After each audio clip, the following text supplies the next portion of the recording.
Les Denver Nuggets ont été détrônés l'an dernier. Alors, qu'est-ce qu'on peut attendre pour cette saison 2024-2025? Les hommes de Nikola Jokic vont-ils réussir à se venger de cet affront quelque part qui leur a été fait? On va faire un petit tour d'effectif, comme d'habitude, revenir sur les forces et les faiblesses de cet effectif et puis les changements, voir s'ils ont été suffisants, histoire d'avoir des ambitions très hautes cette saison.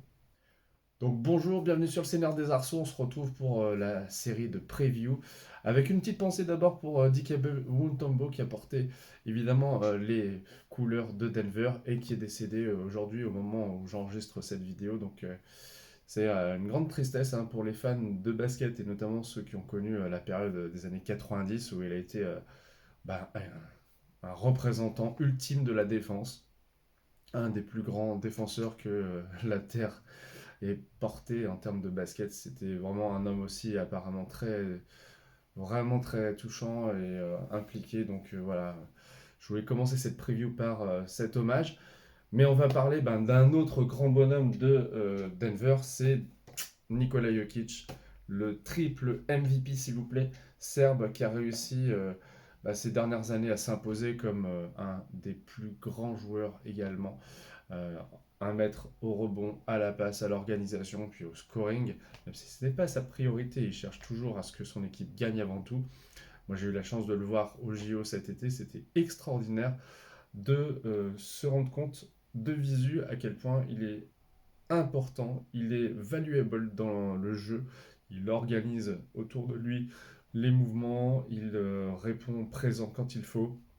Et puis il a été couronné on va dire d'une médaille de bronze bien célébrée par les copains serbes.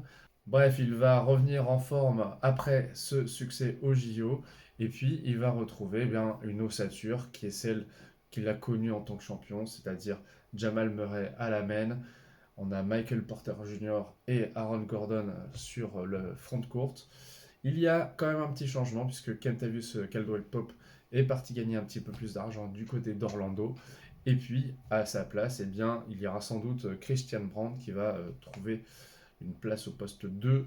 Lui qui est, je crois, maintenant en troisième année, qui a aussi montré qu'il avait du potentiel en tant que jeune joueur.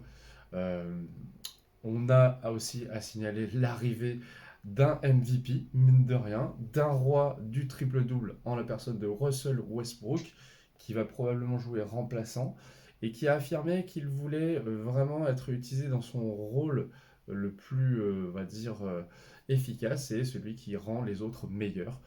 Bon, il a été décrié pour son shoot, parfois pour ses lignes de stats ahurissantes, mais il n'est pas encore considéré comme un gagneur ultime, même si c'est quelqu'un qui est extrêmement déterminé et qui a, je pense, un très bon coéquipier.